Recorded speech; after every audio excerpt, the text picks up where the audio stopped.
Hello అందరికీ నమస్తే అండి.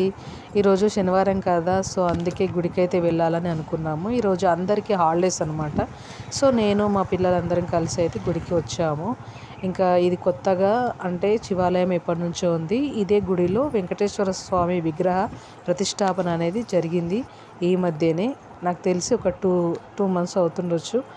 అప్పటి నుంచి అయితే నేను ఈ గుడికి అయితే రాలేదు. అందుకని చెప్పేసి కంపల్సరీగా వెళ్ళాలి అని చెప్పి ఇంకా చుట్టూ ప్రదక్షిణలు చేసేసి కొబ్బరికాయ అయితే కొట్టి ఆ దేవుని అయితే మనసారా కోరుకున్నాను, వేడుకున్నాను. ఇంకా తర్వాత ఈ గుడి చూడలేదు అంటే మామూలుగా రెగ్యులర్గా వస్తాము ఈ గుడిలోకి. బట్ ఏంటంటే వెంకటేశ్వర స్వామి విగ్రహ ప్రతిష్టాపన జరిగిన తర్వాత మాత్రం రాలేదన్నమాట. సో ఇంకా ఎట్లయినా వెళ్ళాలి అని ప్రతి శనివారం అనుకున్నాను. ఇంకా ఈ శనివారం కుదిరింది. ఇంకా అక్కడే ఉన్న నాగదేవతలను అయితే నేను దర్శించుకున్నాను. మంచిగా కుంకుమ పసుపు వేసేసి ఒక 3 ప్రదక్షిణలు అయితే చేసి ఇంకా గుళ్ళోకి అయితే వెళ్ళిపోయాను అనమాట. కొబ్బరికాయ కొట్టేసి ఇంకా అది తీసుకొని ఇంకా లోపలికైతే వెళ్ళిపోయాను.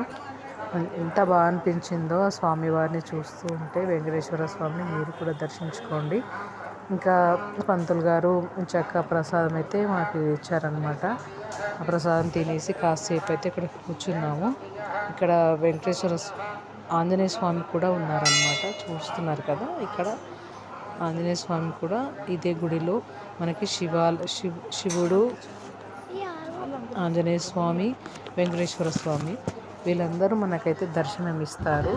ఇక్కడ చూస్తున్నారు. ఇంకా హారతి అయితే ఇస్తున్నారు పంతులు గారు. అందరికీ హారతి తీసుకొని ప్రసాదం అయితే తీసుకున్నాను. చాలా బాగుంది ప్రసాదం అయితే, చాలా టేస్టీగా ఉంది. అండ్ ప్రసాదం తిన్న తర్వాత కాసేపు అలా కూర్చున్నామన్నమాట.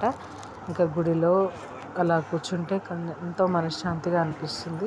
ఇక్కడ ఆంజనేయ స్వామి యొక్క దర్శనం కూడా చేసేసుకొని ప్రసాదం తీసుకొని కాసేపు అలా కూర్చున్నామన్నమాట. గుడిలో తప్పకుండా కాసేపు అయినా కూర్చొని తర్వాతే వెళ్ళాలి అంటారు కదా, సో అందుకు ఇంకా మేమైతే ఇంటికైతే వచ్చేసాను.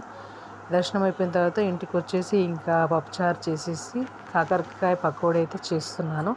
సో ఆల్రెడీ కొన్ని చేసేసాను. ఇంకా నేను మిడిల్లోంచి వీడియో తీసాను కాబట్టి మీకు ఫస్ట్ నుంచి ఆ వీడియో అయితే మిస్ అయిపోయింది. సో ఈ కాకరకాయ వీడియో ఎవరికైనా కావాలనిపిస్తే కామెంట్ చేయండి. నేను తప్పకుండా దానికోసం మళ్ళీ కాకరకాయ పకోడీ అయితే ట్రై చేసి మీకోసం వీడియో అయితే పెడతాను. సో ఈరోజు అయితే ఇంకా ఇంట్లో కాకరకాయ ఫ్రై అండ్ పప్పుచారు అయితే చేశాను అనమాట. శనివారం కాబట్టి కాకరకాయ ఫ్రై అయితే చాలా టేస్టీగా వచ్చింది. చాలా సింపుల్ వేలో చేశాను. అంటే ఇందులో సేమ్ మనకి బజ్జీ ఎలా చేసుకుంటామో అంతే. కారం, ఉప్పు, అల్లం వెల్లుల్లి పేస్ట్, కొద్దిగా వాము ఇవన్నీ వేసి బాగా మిక్స్ చేసుకొని ఇలా కడాయిలో వేయించేసుకొని ఇలా ప్రిపేర్ చేసుకోవడమే అనమాట. చాలా టేస్టీగా వచ్చాయి. మీరు మనకి కాకరకాయ ఎవరికైతే తినని వాళ్ళు ఉంటారు కదా, సో ఇలా కూడా చేసుకోవచ్చు చాలా సింపుల్గా. ఎందుకంటే తినాలి అని కంపల్సరీగా అనుకున్న వాళ్ళు ఏంటంటే ఇలా చేదుంటుందని స్కిప్ చేస్తూ ఉంటారు కదా, సో అలాంటి వాళ్ళకి ఇది బాగుంటుంది. అలాగే కొన్ని మిర్చి కూడా నేను ఇలా రెడీ చేసి దీని మీద మంచిగా డెకరేషన్కి అయితే వేసాను. సూపర్గా ఉంది, నైస్ అనమాట. మీరు అందరు కూడా ఇలా ట్రై చేసి చూడండి. థ్యాంక్స్ ఫర్ వాచింగ్ అండి.